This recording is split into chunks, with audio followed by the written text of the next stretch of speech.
Ladies and gentlemen, the guy at the end of the bar proudly presents the Dantanna's Late Shift. Brought to you by attorney Ray Giudice. And now the two men to take you to new heights in sports conversation, Nick Cellini and Matt Chernoff. And welcome to the Late Shift. Got a busy 30 minutes for you. We'll talk some NBA with the champions now down in Miami, the Miami Heat. We'll talk to Steve Holman, longtime voice of the Atlanta Hawks. We'll get Steve's perspective on the draft coming up and a new direction for the Atlanta franchise. Brandon Leak from 680 The Fan with me today here on the Late Shift. And let's get right to it. And we start with back-to-back. That's right, the Miami Heat have done it. It took some extraordinary work in Game 6 to get through a Game 7, and then it was all about LeBron James. Now, home team, here is the question I have for you and anybody who is still doubting the decision of LeBron James to jump ship to Miami. Back-to-back titles, does that validate the decision to go south? It's the ultimate testament of a champion is winning championships, and obviously he has received his validation. He made a decision. People didn't like the way he did his decision, but ultimately he went to Miami to conquer and to take home NBA titles. He has done that, and you cannot say it was on the back of Dwayne Wade, it was on the back of Chris Bosh. No, sir. It was on the back of LeBron James. Had he not succeeded, all of the weight of the world would have fallen on him. He was able to lead his team to victory for the second time, so now he's a two-time NBA champion. Here's what we do know. He's had the best Game 7 performances in NBA history. When it matters the most, he's been the most clutch. All this thought he wasn't a killer and he can't step up in the big spot. All that has been debunked by LeBron. Now the question becomes, how many championships is he going to win before it's all said and done? We remember the pep rally. Not one, not two, not three. I don't know how many the Heat are going to win because you're watching Wade in his 30s start to slow down. Who knows about Bosh? I think they can have a shot next year, and then LeBron has to decide where he wants to go, if he wants to stay in Miami or not. He's got a chance to win 3 or 4 more if he plays another 10 years, which will answer the question about his titles compared to Magic and Michael and so on. Well, the funny part is how many they win may not be determined by LeBron James. They have an incredible decision to make. Their cap situation is a little bit out of whack, Matt Chernoff. They are looking at more than $80 million already next year, and they don't have a full roster. The cap and the tax situation is probably going to be about $70 million. Who can you get around LeBron James at the right price? They still need a big man, and they still are going to need shooters to surround him. If not for Ray Allen in Game 6, where would LeBron James and the Miami Heat need? You need those types of players to surround around a great player like LeBron James. My question to you is the hate now over? Because guys like you had no problem giving him grief up until this second title. Is it over? Will you move on now? This man is an NBA champion 2 times. This man is a guy who put a city on his back. This man wanted to go to Miami and win titles, and he did.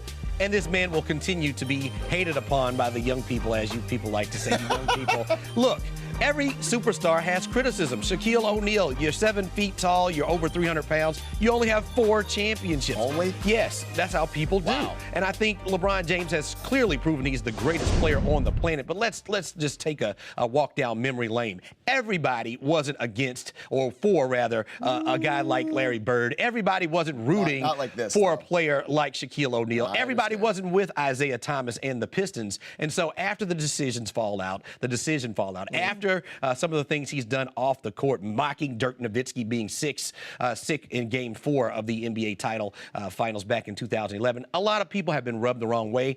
I think we should ease off of LeBron James, but he will be criticized because he said not 1, not 2, not 3. And he's well on his way. I'll put it to you this way. He might be there. I won't compare him to Michael because nobody's Michael. He has as many titles at this point in his career as Michael had with the Bulls, if you want to chew on that. Now, speaking of criticized, the fans in Miami were criticized, made fun of, mocked for leaving Game 6 when their team was down 5 with about 20 seconds to play. Now, we're doing this show in Atlanta. We have no room to talk about fans and this and that. I'm going to give the fans a bit of a pass. I would never leave a Game 6 that close. I don't think a lot of us would. But you know what? You paid for the ticket. You can decide if you want to show up in the third quarter, leave in the fourth, show up at halftime. You paid a lot of money, which would mean I would stay and watch what would happen. But they're thinking, I don't want to watch another team celebrate on our home court. so they got up and left, and they probably had a table at the Clevelander by about 10. So I'm not going to kill the fans the way I've heard. You go ahead and give them a pass. I'm going to call in Congress and see if we can get a tribunal. They should be charged with high sports treason. You do not leave Game 6 of the NBA Finals with your superstar and a chance to win the game and force a Game 7 to go out and beat traffic, to go out and avoid seeing your team lose on their home floor. Absolutely unacceptable. And again, part of the fallout from not necessarily LeBron James, but some of the hate that the Heat get, their fans are not truly passionate fans through and through, and they're just there for the shine and the ride of right now. I think what we've learned is Matt loves the fans, Brandon, not so much. My name is Home Team, and my home teams are not in Miami. I don't know. All right, let's talk about Eric Spoelstra, who's now got his second championship at the ripe old age of, 42, 43 years old. It's unfair, the criticism of him. Well, he rolls the ball out. They're going to win in spite of him. When they lose, he gets the blame. So you can't have it both ways. I saw Jeff Van Gundy went on and on saying how good of a coach, how quality a job, the job he's done in Miami, the personalities he's got to coach. I'll tell you what, this isn't just as easy as showing up and letting these guys run things. You've got LeBron and Dwayne Wade. You've got Chris Bosh. You've got Ray Allen. You've got a lot of personalities you got to kind of work with. I think he's done a fantastic job. I would agree. I think it's easy to say, well, look at all the talent he has. You have to manage that talent, and you have to manage the personalities that those talented guys bring. And so when you look at what Eric Spoelstra's been able to do, he's been able to keep them in the moment. That is his mantra. Keep things in perspective. And you look at some of the great teams of all time. Paul Westhead wasn't necessarily the long-run solution for the Los Angeles Lakers. Doug Collins necessarily wasn't the long-term solution for the Chicago Bulls. It looks like the long-term solution for the Miami Heat will be Eric Spoelstra, because he got the team at the right time and they listened to him, and he's able to harness them and their attention when things don't necessarily go their way. All right, to the NFL we go, where if you care about the NFL Network's top 100 list, they continue to find themselves on their way to their top 10 and then eventually the best player in the league, which I don't want to ruin the surprise, but it's going to be Aaron Rodgers. Now, Matt Ryan came in at number 17. All the different offseason lists have him in the top 15 of players, top 5 or 6 of quarterbacks. Now, the only list that he needs to figure out is the list of the order of the contract that he's going to sign for the Falcons. We're seeing things that say he could have it done this week, next couple of weeks.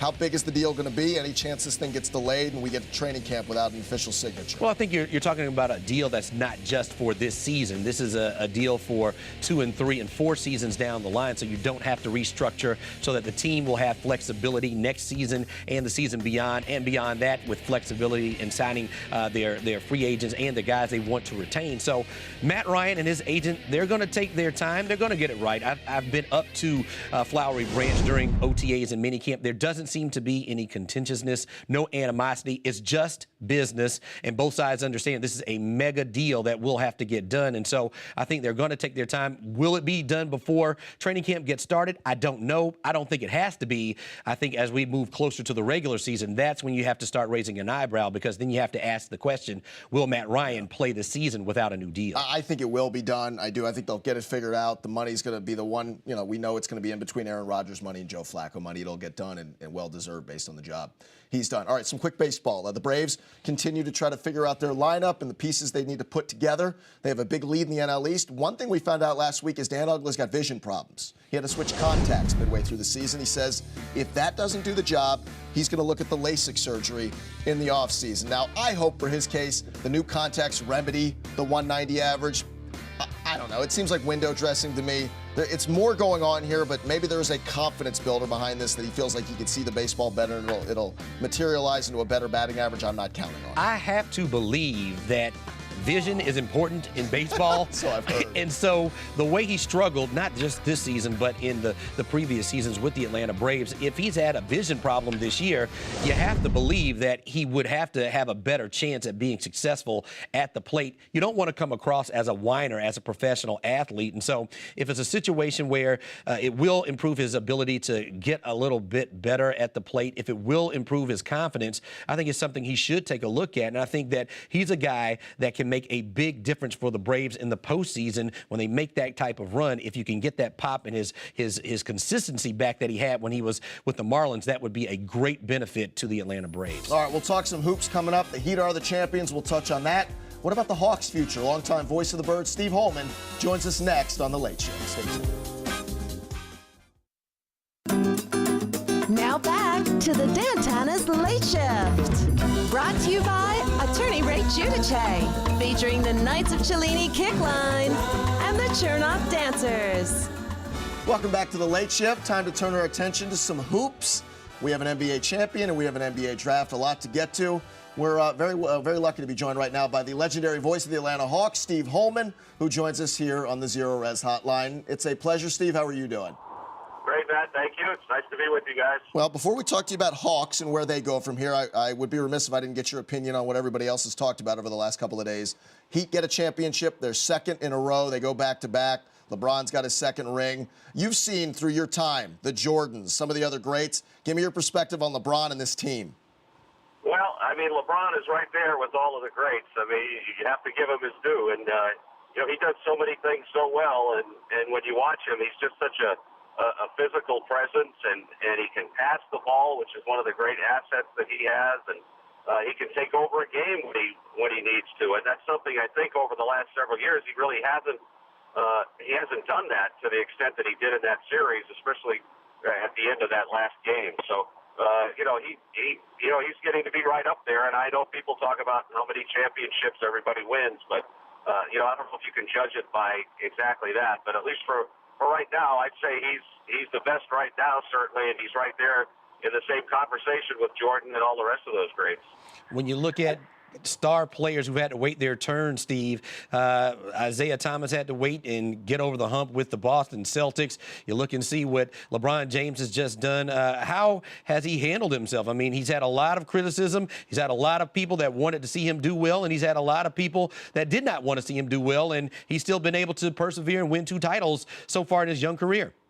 Well, you're right, old team. I think that what he's done is been able to take a PR nightmare of the decision when everybody was against him that night with Jim Gray and when he made that announcement. And I think he's been able to turn that around over the last several years. And he's become a likable guy, a likable player. And, you could say what you want about building that team the way they did, which a lot of people still don't agree with by, putting them all 3 together like that, in a calculated maneuver by those guys. But I think LeBron himself has really repaired or mostly repaired all of the PR damage that was done by that. And, I think now people recognize what a great player he is and how he's come along and people actually, are happy for him right now.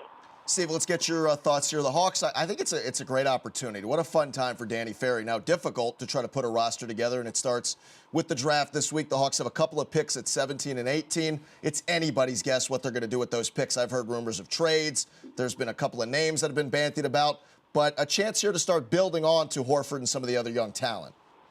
Yeah, it's an exciting time. It's an exciting summer, that's for sure. And the one thing I will say about the draft and everything else that I think anybody in any of those magazines or blogs or anything else that tries to pretend that they know what's going to happen, I think that they are, just taking a stab in the dark because there's only one person that knows exactly what he's going to do, and that's Danny Ferry, and his closest confidants that work with him in the front office. So, I think anybody that speculates at this point is just doing that. I mean, they're just taking a wild guess, I think.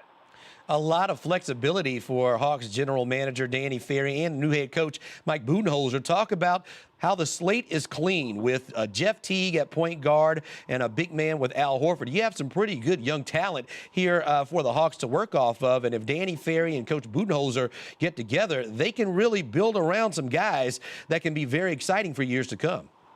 Well, I think that the advantage that they have is work together along with the Spurs. And they kind of know, and how they want to build this team here in Atlanta. And they've got the time to do it, and they've certainly got the flexibility to do it. So I think it's a time that we're all just going to sit back and watch and see what happens. And, just get a hold over there. If it's not the next several months, then it's he has, and he knows exactly what he wants to do. And I think he'll do it the way he wants to do it. He'll do it the way he wants to do it, and he'll do it in the time frame that we feel is best for the team. Steve, you've been around this city for a long time and certainly around this team. There's always this notion that NBA players love to live here but haven't wanted to come play here. Now, maybe it's different with Danny Ferry, but what's your guess on why those two things have never gone together? I don't know. There's so many, not only NBA guys, but, professional athletes. A lot of football players live here. Basketball players live here. I think that's one of the things we want to do is want to change that perception of the teams here and convince guys that, this is not only a great city to live in, but it's a great city to play in, too. And I think that's one of the, that's one of the tasks at hand for Coach Bud and for Danny and his entire staff. 4 draft picks for the Atlanta Hawks. Danny Ferry's hired June 25th, 2012. He has the draft 3 days later last year. Now he's had a year to assess his team, assess a draft, put together a scouting department. He didn't do pretty badly as he was able to pick up John Jenkins and get some help with Mike Scott. These guys coming from San Antonio, they seem to have a pretty good eye for identifying talent. Yeah, they do, and I think that's one of the things that they've been able to do over the years there in San Antonio. They take guys that, perhaps not everybody had heard of in a big way, and they take players that they want to fit the system. Not only the way the team plays, and you heard Coach Bud, I think, at his news conference say, everybody's going to know their role, everybody's going to know the system. This is the way we're going to play offense. This is the way we're going to play defense. And it doesn't matter who's on the floor at a certain time. Guys that are on the floor are going to play that way. And if they don't play that way, they won't be on the floor. And that's the way Popovich has run things in San Antonio. So I think that, they talk about this draft not being, one of the greatest drafts ever.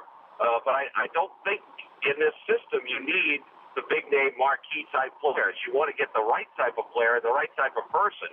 And I think that's one of the really important things that they're doing is trying to find people that fit not only their mold as far as what kind of player they want, but what kind of person they want, what kind of personality they want.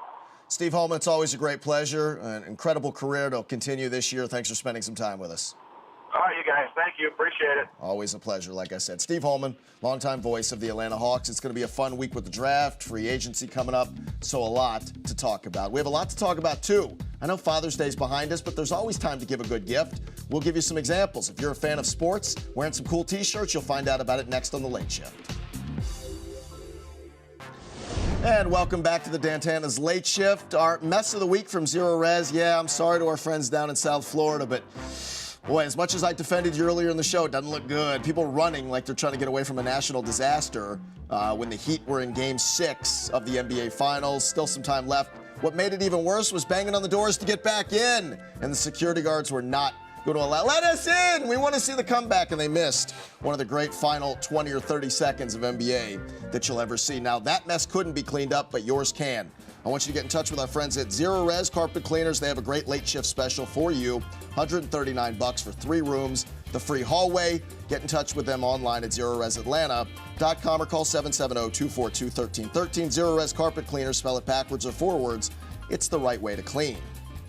If you want to get in touch with us, you can on the Twitter, Dantanna's LS. We like you to follow us, and we want you to be our friend. Dantanna's Late Shift, we need a lot of friends because we feel rather insecure. Kids love the Twitter and the Facebook. They do enjoy it. If you are insecure about your finances, I want you to get in touch with Ted Jenkins at Oxygen Financial. He's got free money tips for you. His website's available. He's on LinkedIn, or you can call him at 770-777-0427. He has got your financial planning on pace, looking out for you in the future. And welcome back to the Late Shift as we continue. Now, a lot of folks here in Atlanta have gone El Oso Blanco crazy, and 2 gentlemen here can help you show off some of your Evan Gaddis pride. I've got Colin Remington from Word of Mouth Teas. If you're around town in Atlanta, and I bet anywhere else, you're starting to see these things pop up. How great for business has been the El Oso Blanco craze for you guys? It's been great. His nickname alone is a shirt that people want to wear, and people want to show support for just such a good story and a great player. So now you guys run Word of Mouth Tea, so I imagine when somebody like this pops on the scene, do you start getting email or calls saying, what do you guys have available that I can start showing off and wearing in support of what a lot of fans are hoping is an all-star? Oh yeah, we had tons of people saying, hey, hey, make this shirt, make this shirt. We had the shirt made, had a few problems. A few other people came out with the shirt before us. Once we got it out, we kind of were like the fourth person who had it out. But, we had a cool idea and kind of just went with it. So sales have been really good, though. You were telling me before we started here, because I'm an XL, and I was essentially begging for one. You said you didn't have an XL available. That's a good piece of news. Yeah, It's a good problem to have. Yeah. You guys also have, in the past, done a lot of shirts. Some of our favorites here in Atlanta, and this one will stick out to people, the Samuel L. Jackson, the Rise Up with the salty language there. Right. I'm imagining during football season, as we got closer to the playoffs, those things were flying off the shelves, too. Yeah. Yeah. It was very busy. Has there been one that has surprised you, how popular a shirt has been that you weren't expecting? No, they've all been around the same. Obviously, the Rise Up one was the most successful. It was actually what we've able, built the company on because it, provided us the fan base and the people who knew we got our name out there with it, and then that made us able to create these other ones for the Braves and the Hawks and everything else. So. All right, well, talk to me, Remington, about your shirt because it's a very cool throwback to the Boston Braves, but it also is going to a great cause. Yep, we made this shirt, throwback Milwaukee, Boston, Atlanta, and we donated the money to the One Fund. So we were able to raise $250. We would have liked it to have been more, but, sure. We'll go with that. Listen, it's not a bad start. Every little bit is going to help. If you guys are interested in these shirts, and they're very cool, by the way, great gifts, great fun, here's the website, Word of Mouth Tees online. You can see it right there, or call these guys. They're always available. Will you take suggestions if somebody says, hey, I'm interested in something, or is it just what's in stock?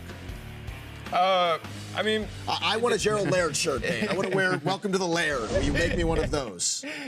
We could probably make it. Don't patronize me. All right, call Remington. Good luck. It's a great deal. I love the shirts. The El Oso Blanco one will continue to fly off the racks. Hopefully he's an all-star so you guys can see some more sales. Yeah, absolutely. Good Thank stuff, you. guys. Thanks for having us. All right, we'll take a timeout. When we continue, Ray Giudice. He's here to cover all the legal matters in the sports world. Stay with us.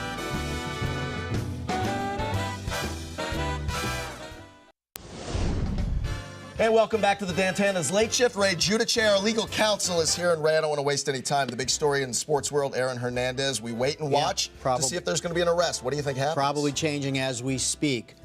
Rumors, an arrest warrant is issued. His law firm comes back and says, no, it hasn't been. I'll bet it has. I'll bet it all has to do is have a judge's signature, and they want him to come in, sit down with investigators, and go through this timeline. Look, he's not guilty of anything. He's guilty, if anything, of being in proximity to a crime, friend of someone who was killed, and maybe he has some information that can help solve this crime. How bad does the phone getting destroyed, the security tapes being eliminated, how bad does that look? It may not be bad leading to a crime, but it certainly makes investigators say, we really want to talk to you about how all these coincidental things happened in such a compressed area of time and space, and you seem to be involved in a lot of it. So he's got to answer it. Issue 2, Howard's Rock vandalized at Clemson. There is videotape, allegedly. Your advice and your thoughts for those that may be involved. The best thing when you screw something up, say you're sorry. After you say you're sorry, do something to prove you're sorry, and maybe you won't get treated so bad. It's an act of vandalism. It's probably going to be a criminal trespass case. There's going to be some financial damages. Own up to it. They've got you. You're on videotape. Say you're sorry. Yeah, don't do that. Don't touch Howard's Rock. If you need advice like that, though, you'll get it from Ray Giudice on Facebook, on Twitter, LinkedIn as well. Ray, thank you. Thank you for having me. Appreciate it. Home team, good work. Steve Holman earlier, thanks so much for joining us on The Late Shift.